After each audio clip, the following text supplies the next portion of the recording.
I woke to the sound of metal striking earth.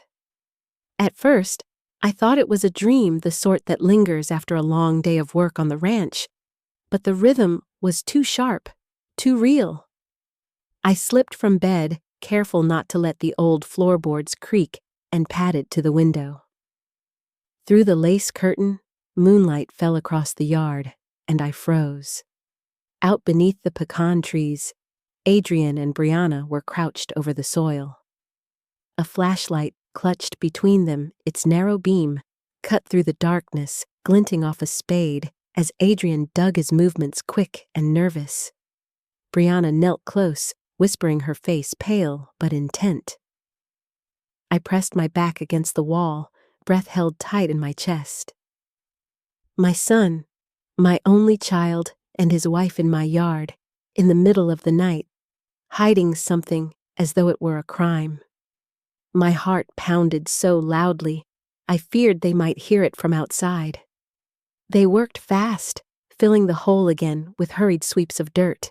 Brianna smoothed the mound with her boot, while Adrian shoved the spade under his arm. Then, without a word, they stalled back toward the house. I didn't move until the beam of their flashlight disappeared into the kitchen door. The rest of the night stretched on without sleep. I sat in my chair by the window, staring at that patch of disturbed ground, waiting for the sun to rise. At dawn, I pulled on my boots, grabbed the old shovel by the barn door, and walked to the pecan tree. The soil gave easily, fresh and loose. My hands shook as I dug, sweat mixing with the cool morning air. When the blade struck something solid, I dropped to my knees. It was a metal box, dirt clinging to its sides, heavy in my trembling hands. I carried it inside, set it on the kitchen table, and braced myself before lifting the lid. The lid creaked open, and the smell of damp paper hit me first. Inside the box lay a bundle of documents, edges smeared with soil. My will folded neatly as if it had just been pulled from its envelope. The deed to the ranch. The land my husband and I worked our whole lives to protect. My life insurance policy. One I had filed away years ago and rarely thought about. And then the paper that made my throat close. The letter I had written months earlier, addressed to no one, never mailed. I had poured into those lines the doubts I dared not say aloud. How Adrian's visits had begun to feel rehearsed. How Brianna's eyes lingered on the house with a calculation that unsettled me. I had written that I feared my place in my own family was shifting, that I was being measured, not cherished. I had tucked that letter deep into my safe, telling myself it was nothing more than a release of worry. Now it lay dirt-stained before me, proof that my fears had been red-handled and buried. My hands shook as I stacked the papers, trying to steady my breathing. Only one person could have opened that safe. Adrian knew the combination. I had trusted him with it when my health faltered a few years ago. That trust had been turned into a weapon. For years I had wondered if I was imagining the changes in his tone, the impatience when I asked for help, the way Brianna spoke about plans for the future that seemed to exclude me. This box silenced all those questions. I wasn't imagining, they were plotting, and they had left their trail in the dirt under my pecan tree. I gathered the papers, wiped the soil from their edges, and locked them in the desk drawer beside my chair. My pulse was still racing, but my mind was steady. The time for wondering was over. The time for remembering how we had come to this point had just begun.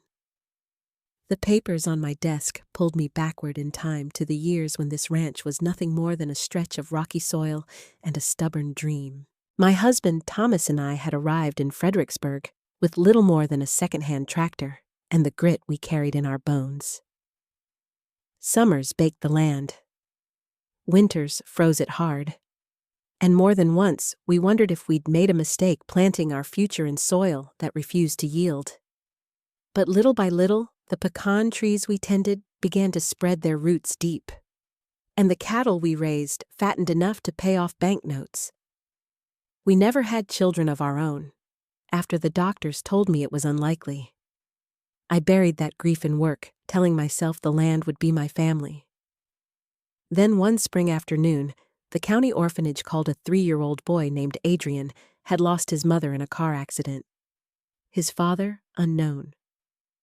I still remember the way he clung to Thomas's coat that first day, silent but watchful.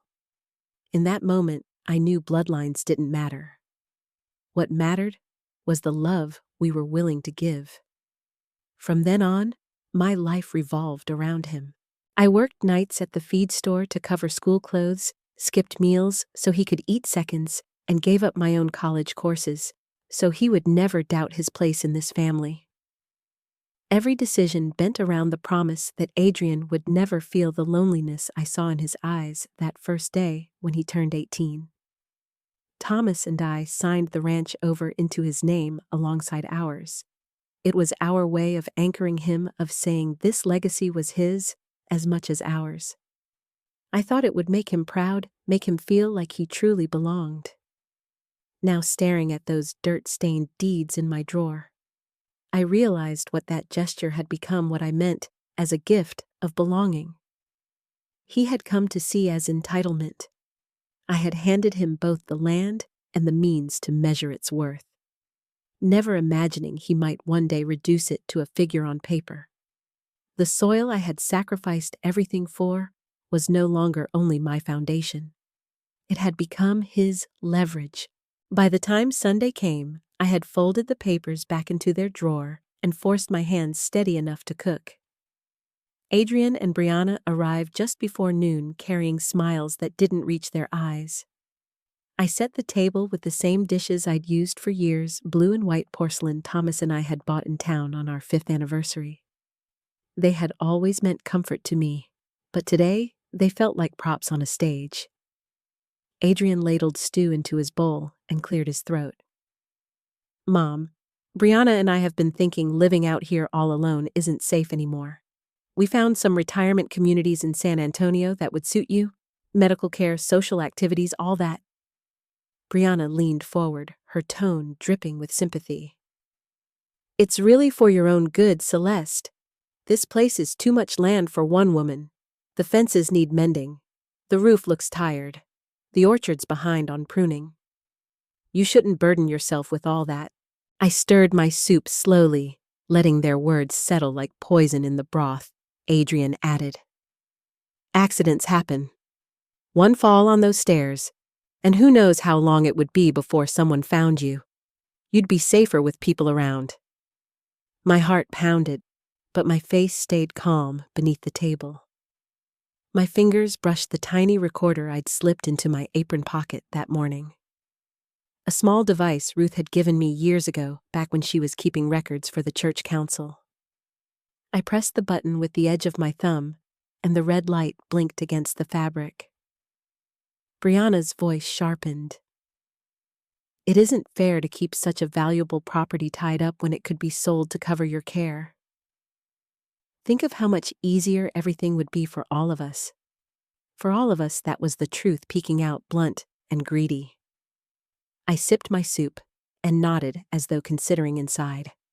I let the words etch themselves into memory. The meal dragged on, every sentence layered with the same feigned concern. By the time they pushed their chairs back, I had nearly an hour of their voices captured. Each phrase a thread in the web they were weaving.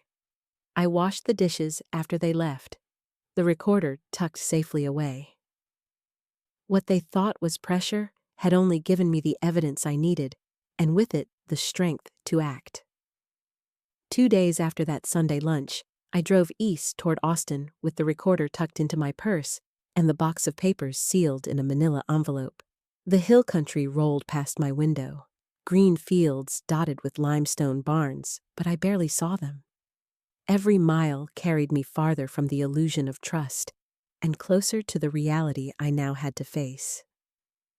Daniel Kim greeted me in his office with the firm handshake of a man who had guided more than one family through bitter disputes. I laid the envelope on his desk. and watched his expression harden as he skimmed the documents. "They've already breached your safe," he said quietly. "That tells me they won't stop. We'll need to act fast." Within hours, the framework was set. He helped me create a trust in my name with specific instructions that bypassed Adrian entirely.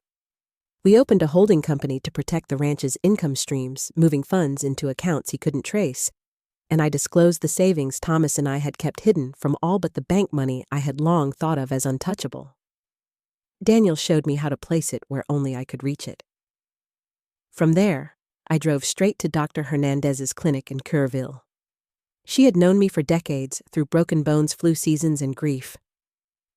When I explained what Adrian had implied about my confusion, her jaw set. She ran a full evaluation, memory tests, reflexes, even balance checks.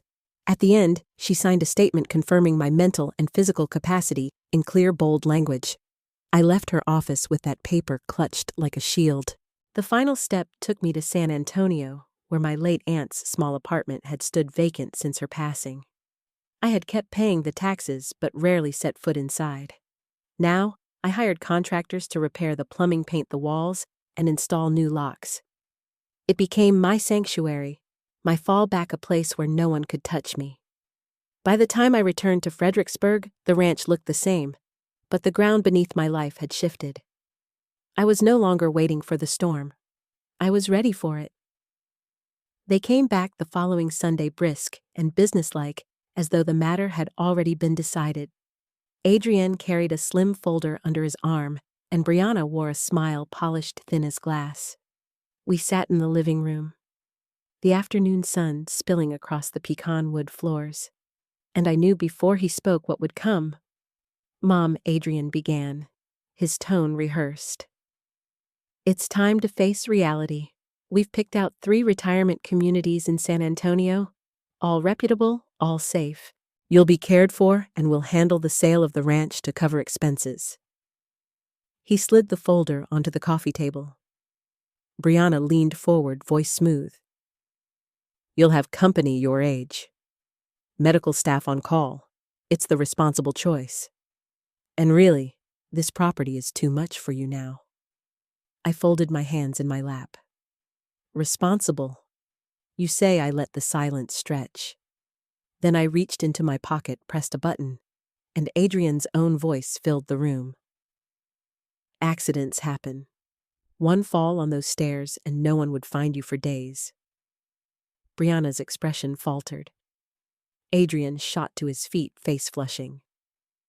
"What is this, your words?" I said evenly. I pressed again. "It isn't fair to keep such a valuable property tied up when it could be sold to cover your care." Their smiles vanished. I pulled a small envelope from beside me and laid the photographs on the table. Images of the metal box, dirt clinging to its lid, and the papers inside. "I found what you buried under the pecan tree." Brianna's hand flew to her mouth. Adrian's jaw tightened, his polished palm collapsing into something raw and cornered. "You've misunderstood." He started. "No," I cut in. "I've understood more than you realize." They glanced at each other, a silent panic sparking between them. For the first time, I saw their certainty waver, their plan unravel. Yet I kept back the documents Daniel had secured. The doctor's signed evaluation, the trust already in place. Those were my weapons still hidden, and I wanted them to wonder what else I might hold. The room went quiet, heavy with their unease, and I let the silence sit like a stone between us. Knowing fear would do more work than anger ever could. 2 days after the confrontation, I learned just how far Adrian was willing to go. Ruth called me early in the morning, her voice sharp. "Turn on your computer. Your son is live on the internet." I did, and there he was, my boy.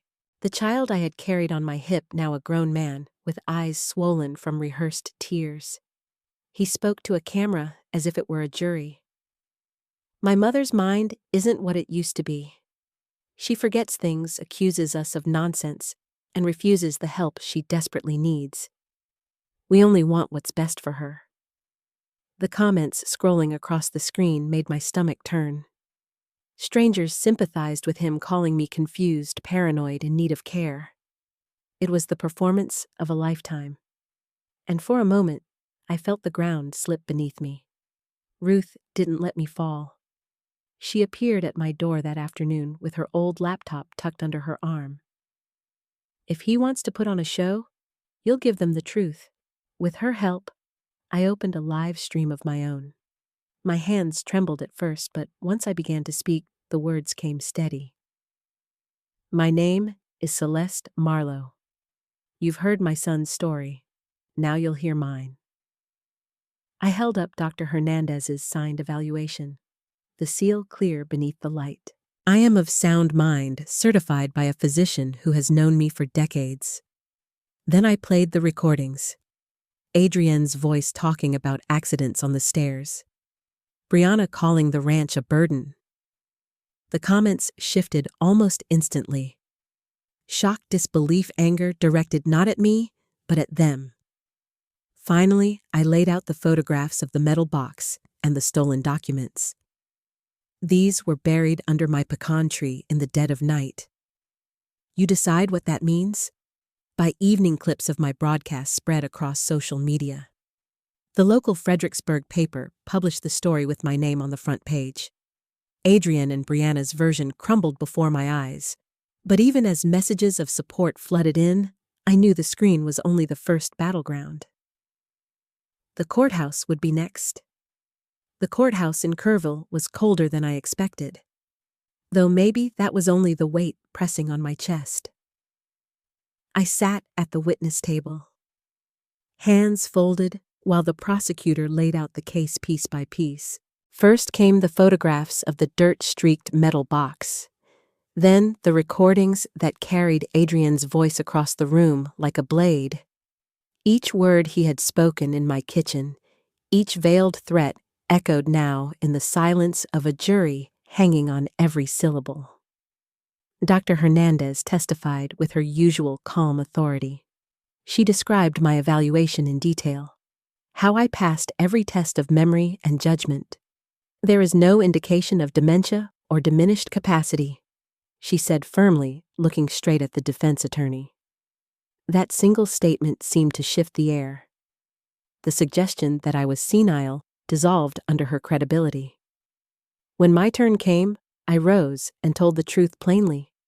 I spoke of the night I saw my son and his wife burying something in the yard, of the moment I unearthed my stolen will, and the words I had never meant for anyone else to read. My voice wavered once, but I studied it. I wanted the jury to hear not just the facts, but the years of devotion behind them, the decades of sacrifice that made the betrayal sharper than any blade. The defense tried to paint Adrienne as a worried son, Brianna as a beautiful wife, but the recordings undercut every excuse. When the jury retired, it took less than 3 hours for them to return. Guilty elder abuse conspiracy, attempted fraud. The judge sentenced Adrienne to 5 years in state prison. Brianna to 3. Restitution would be paid from their accounts, meager as they were. The gavel struck, and the courtroom emptied, but I sat still, hands in my lap, the sound ringing through me. Vindication should have felt like triumph. Instead, it felt like standing over a grave I hadn't dug. Justice had spoken, but it had not given me back the boy I once carried home from the orphanage. When I left the courthouse, the ranch keys in my pocket felt heavier than ever, and I knew I had to decide what kind of future they would open. After the trial, I left Fredericksburg for a time. My aunt's apartment in San Antonio became my refuge, a place where I could breathe without watching shadows. At the edge of the orchard, the city's humid me, its noise drowning out the silence Adrienne had left behind. But the ranch still pulled at me. The land was not guilty of his betrayal. The pecan trees had grown from decades of sweat and care. I could not abandon it, but I could change what it meant. With Daniel's guidance and Ruth's encouragement, I began renovations. The farmhouse was repaired, the barns restored, the orchard cleared of years of neglect. Yet this time, the work wasn't for profit. I opened the doors to elders who had nowhere else to go. Widows and widowers pushed aside by their families, men and women whose names had become inconvenient. We ate suppers at the long table where I had once faced down my son. We tended the trees together, planted vegetables in the same soil that had once carried secrets. Slowly, the ranch shed its bitterness. It became a place of rest, not rivalry. Each evening, I walked the fence line, hearing laughter drift from the porch. What was nearly stolen from me had become something greater, something no betrayal could undo. And it was in that peace with the ranch alive again that the final test of my resolve arrived in the form of a letter. The letter arrived on cream-colored paper. Adrian's handwriting pressed deep into the page. He wrote of regret, of sleepless nights, of realizing too late the cost of his choices.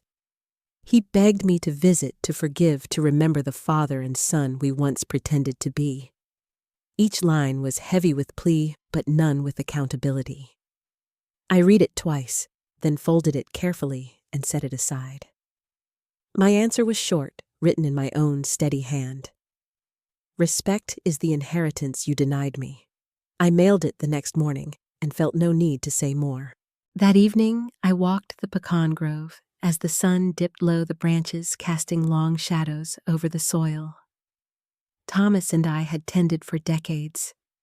The air smelled of earth and renewal, and I realized I no longer carried the weight of proving my worth to anyone. I had given love freely, and I had learned the price of giving without boundaries. Age had not weakened me. It had sharpened me, tempered me like steel in fire. With the keys to my life still in my hand, I knew the gates would only open to those who carried respect within